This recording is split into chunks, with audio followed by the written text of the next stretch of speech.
안녕하세요. 고준의 지혜 TV입니다. 구독과 좋아요 부탁드립니다. 조선 선조임금 시대 경기도 고양에 막역지유인 김선비와 이선비가 있었다. 두 선비는 명문 양반가의 자제로 선대부터 집안끼리 이어진 두터운 우정이 세대를 지날수록 더욱 돈독해져 형제가 없는 두 선비대에 이르러서는 친형제와 같은 사이가 되었다. 이선비는 2살이 더 많은 사려 깊은 김선비를 친형처럼 대하였고, 김선비는 나이는 어리지만 영특한 이선비를 친아우 돌보듯이 대했다. 어려서부터 서당도 같이 다니며 함께하는 시간이 많다 보니 서로의 고민과 자신들의 장래에 대한 이야기를 서로 나누곤 했다. 영특한 이선비는 조정에 출사하여 입신양명의 길을 가고자 했고, 사려 깊은 김선비는 벼슬에 나가기보다는 다양한 학문을 깊이 있게 공부하여 세상을 더 잘 이해하고자 하였다. 시간이 흘러 두 선비는 장성하였고 양가 부모님 모두 돌아가셨다. 이선비는 자신이 소원하는 대로 과거에 급제하여 일찍 벼슬길에 올랐으며, 김선비는 주역, 천문, 사서육경 등 다양한 공부를 하는데 시간을 보냈다.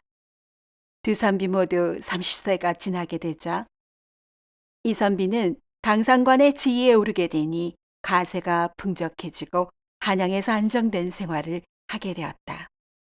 반면 김선비는 자신이 좋아하는 학문과 세상 구경하는 일에만 신경을 쓰느라 물려받은 재산을 야금야금 쓰다 보니 남은 것은 손바닥만한 텃밭만이 남게 되어 형편이 말이 아니었다. 이선비는 김선비의 형편이 어려운 것을 알게 되자 여러 차례 사양하는 김선비를 설득하여 한양 자신의 집으로 불러 함께 지내며 집안일을 돕도록 하여 공궁함에서 벗어나도록 했다.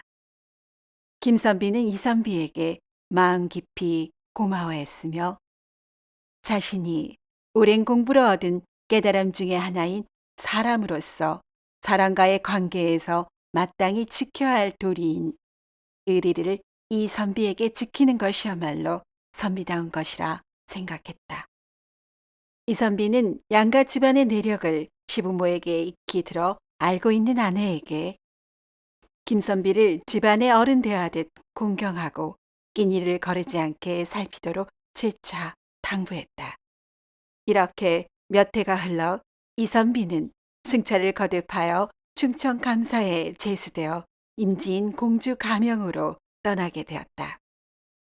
이 감사는 길을 떠나며 혹시나 아내가 김선비를 골대라도 할까 걱정이 되어 김선비를 시아주번이 대하듯 잘 대하도록 신신당부하면서 모든 집안일을 김선비와 의논하여 실행하도록 말했다. 이 감사가 집을 비운 지 1년이 넘은 어느 봄날, 한양 어느 제상가에서 정자를 새로 지어 낙성을 축하하는 잔치를 베풀어 제상가 부인들을 초대하였다.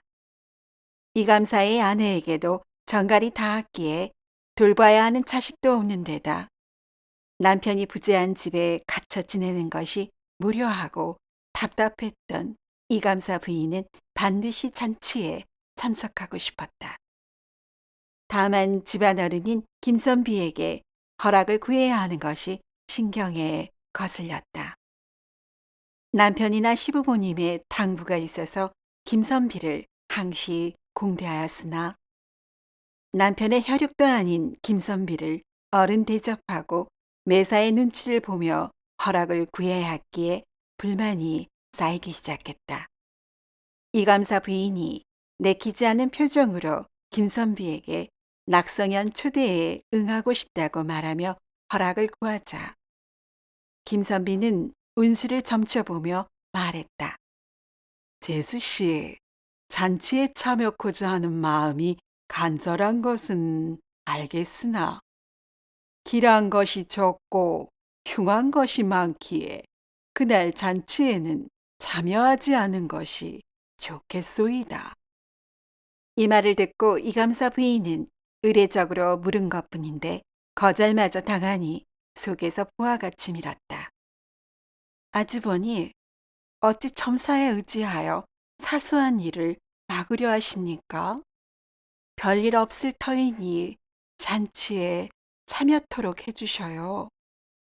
평소와 달리 일이 불만을 내비치니 김선비는 난처 있기에 염려는 되었으나 마지못해 허락했다. 재수 씨, 그렇다면 다녀는 오시되 오래 머물지 마시고 조심 또 조심하시기 바랍니다. 이감사 부인은 허락을 받자 뒤틀린 심사가 풀리면서 오랜만에 외출에 맵시 있게 단장하고 대대로 시어머니와 큰며느리 사이에 내려오는 귀한 옷가락지를 손에 끼고 잔치에 참여했다.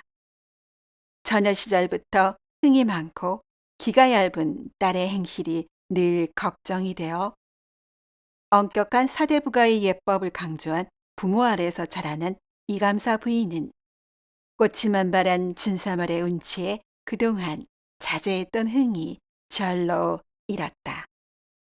이감사 부인은 시아주버니의 당부를 까맣게 잊어버리고 권하는 약주도 두어 숭배하고 부인들과 새로 지은 정자에 올라 흥에 겨워 손장단을 치며 옛 시를 외웠다. 시를 외며 정자 난간에다 손장단을 치던 중에 그만 손에 낀 옷가락지 한 쌍 중 하나가 손가락에서 미끄러지듯 빠져나와 정자 아래로 떨어지고 말았다. 앗! 하고의 치는 사이 떨어진 옷가락지는 마침 정자가 위치한 언덕 아래를 지나던 어느 산의 갓 위에 부딪히더니 바닥으로 떨어졌다. 그 산에는 어깨에 전동을 메고 활을 두른 것이 꼭 한량이었다. 이감사 부인은 급히 시녀에게 일러 옷가락지를 찾아오도록 했다. 시녀가 한량에게 옷가락지를 돌려달라고 하자 한량은 시녀에게 말을 빙빙 돌리며 옷가락지 주인이 누구인지 물었다. 이에 시녀가 항해하듯 충청감사댁 안주인 마님이라고 하자 위를 올려다보니 보기 드문 미인인지라 뜻모를 미소를 지으며 말했다. 오호 그래? 내 후일 옷가락지를 돌려드릴 테니 마님께 그리 여쭈어라. 아니 날이 니신지도 모르는데 어찌 돌려주신다고 하십니까? 그만 눌리시고 빨리 가락지를 돌려주셔요. 하녀가 이리 항의했지만 한량은 뒤도 안 돌아보고 숲으로 사라졌다. 이 상황을 위에서 내려다본 이감사 부인은 지체 높은 양반가의 안주인으로서 함부로 나설 수 없음에 발만 동동 굴렀으며 집안의 가보인 옷가락지를 찾지 못하면 큰일이라 생각했다. 이후로 이감사 부인은 전전긍긍했으며 아무리 수소문해도 그 한량이 누구인지 알 길이 없는지라 조심하라고 누차 강조한 아주버니 김선비에게는 차마 그 일을 말하지 못하였다. 결국 벙어리 냉가슴을 앓다가 무당이나 점쟁이에게 가락지의 행방을 묻기까지 했다. 한편 이감사 부인의 가락지를 취한 한량은 그날 이감사 부인의 자태가 떠오르며 묘한 기분이 들었다. 이 가락지가 나에게 온 것은 필시 그 부인과 내가 맺어질 운명임에 틀림없는 게야.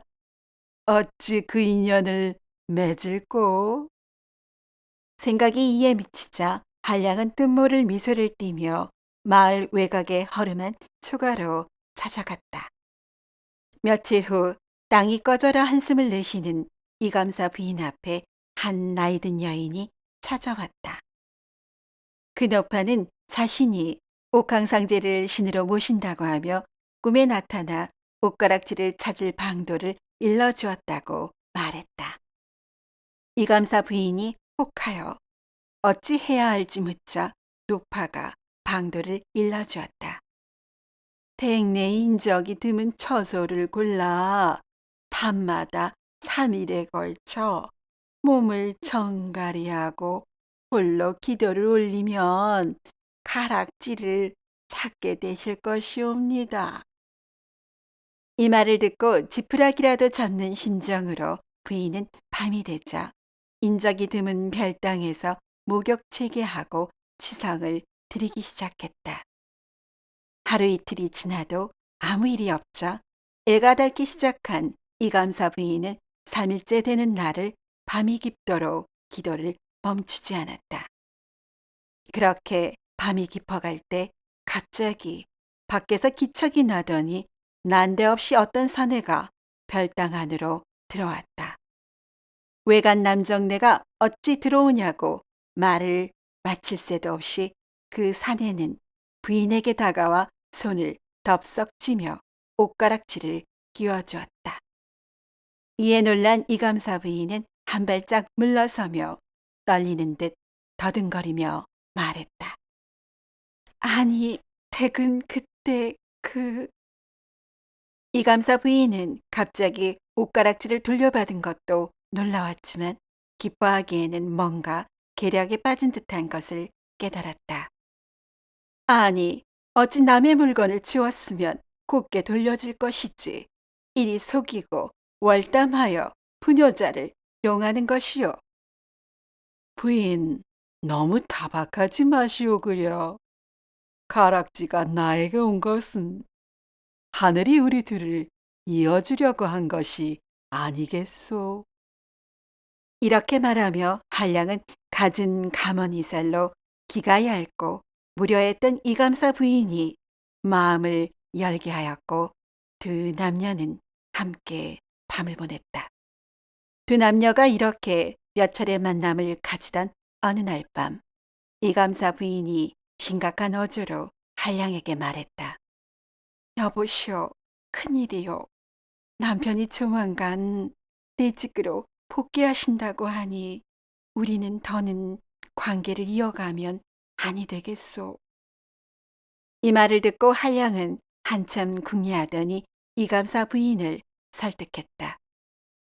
부인, 그러지 마시고 내 친구 중에 고 아무개란 자가 있는데 묘양산에서 10년 넘게 검수를 수련하고 돌을 닦아 신묘한 재주가 있는 데다 계명까지 하였다오.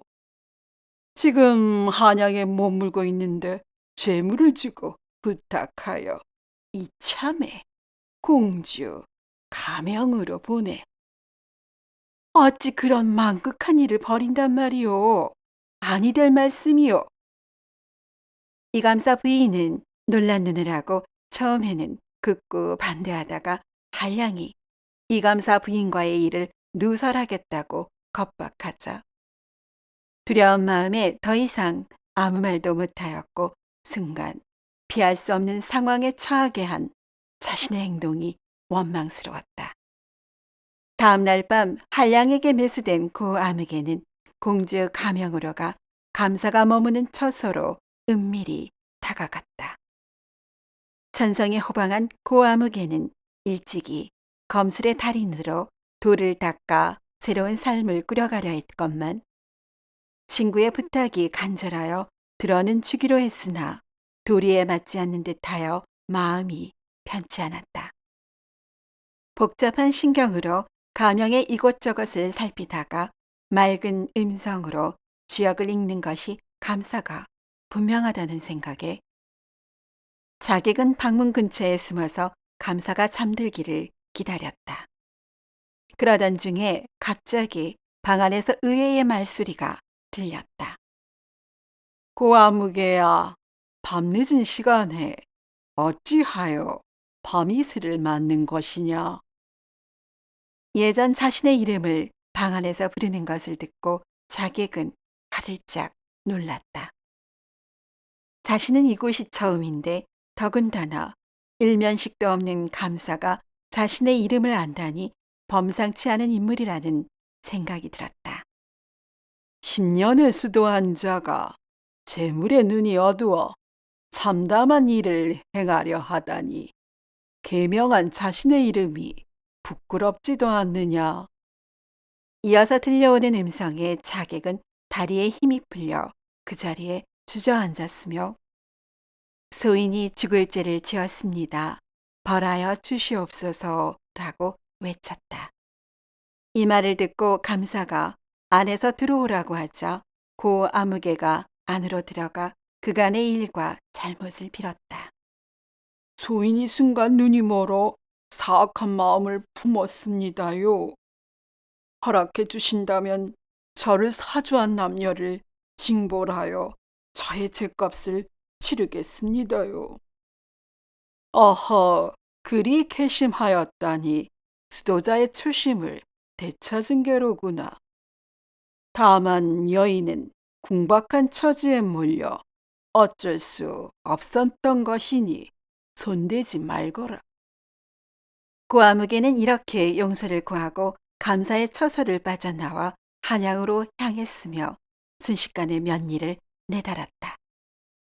자객이 사라지자 감사는 불을 끄고 잠자리에 들었으며 이튿날 날이 밝자 벽장문을 열었다.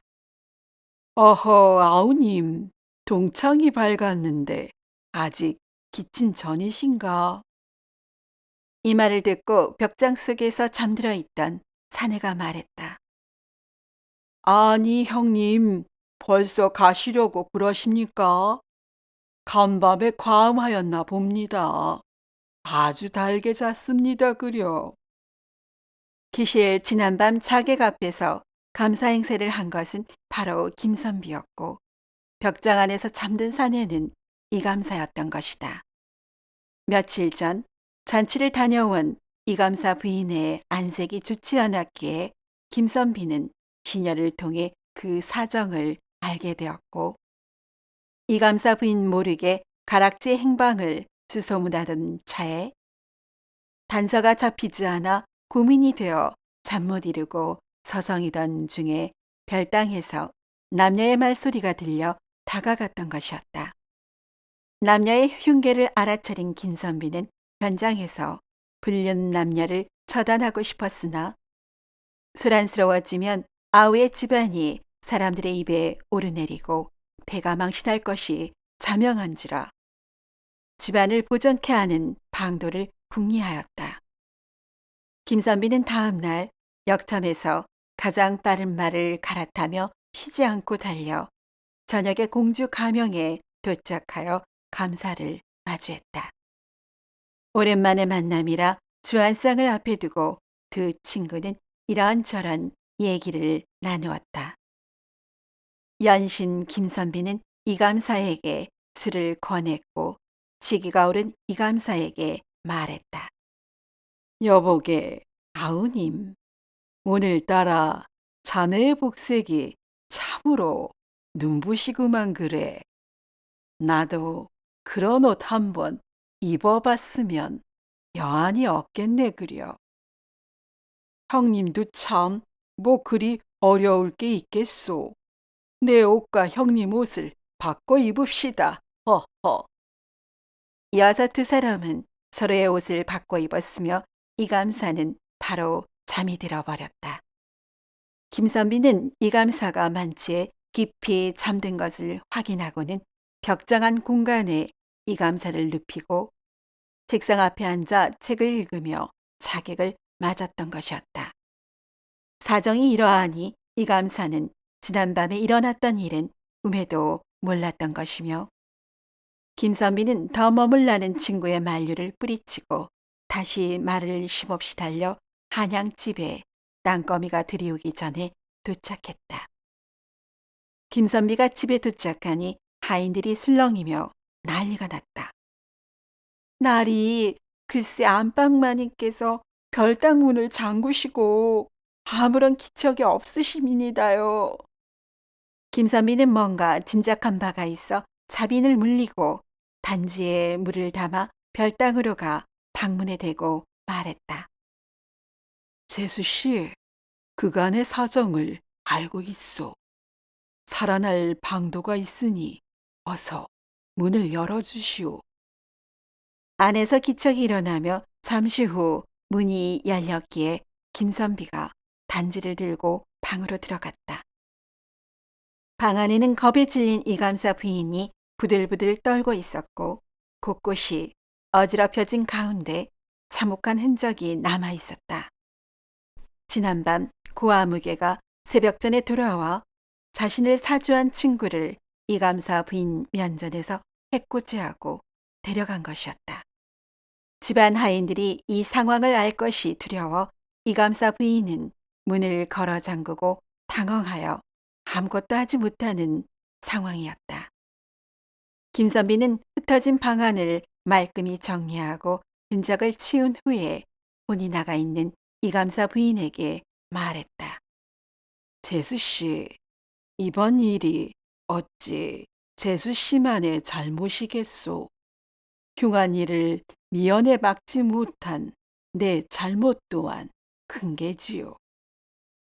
재수 씨를 꿰어낸 흉수가 사라졌으니 더는 마음을 두지 말고 아우님과 이 집안을 평온하게 꾸려갈 일만 생각하시지요.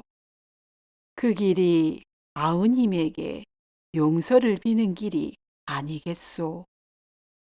김선비는 이렇게 얼굴을 들지 못하는 이감사 부인을 안심시키고 딴 마음을 먹지 말도록 살폈다. 날이 갈수록 이감사 부인의 모습은 점점 더 초췌해져 갔으며 항시 고개 숙인 얼굴로 집안에만 머물렀다. 그러던 어느 날 공주 가명에 머물던 이감사가 며칠 이내로 한양으로 올라온다는 정가를 보냈다. 마음을 굳힌 듯 이감사 부인은 처소에서 남편 앞으로 긴 편지를 써내려갔다. 지난날 자신의 부적절했던 행동과 남편과의 의리를 저버린 자신에 대해서 용서를 구했으며 자신이 저지른 일이 뭇 사람들의 입방아에 오르내리지 않도록 김선비가 배려해 준 것에 대한 감사한 마음을 적었다. 이감사 부인은 남편이 도착하는 날 이른 새벽에 작은 보따리를 하나 꾸려 아무도 모르게 집을 나섰다. 집에 도착한 이감사가 부인을 찾았으나 어디에도 자취가 없고 다만 남겨진 서철만을 보자 몹시 낙담하였다. 김선비는 이감사에게 그간의 자초지종을 얘기하고 위로하는 한편 머지않아 차만 규수를 중매하여 이감사가 안정된 가정을 다시 꾸리도록 도왔다. 이후 이감사는 승승장구하고 자손 번창하였으며 김선비 역시 가정을 꾸려 두 집안이 행복하게 잘 살았다고 전해진다. 오늘도 이야기를 시청해 주신 여러분께 감사드립니다. 재미있는 이야기로 곧 찾아뵙겠습니다.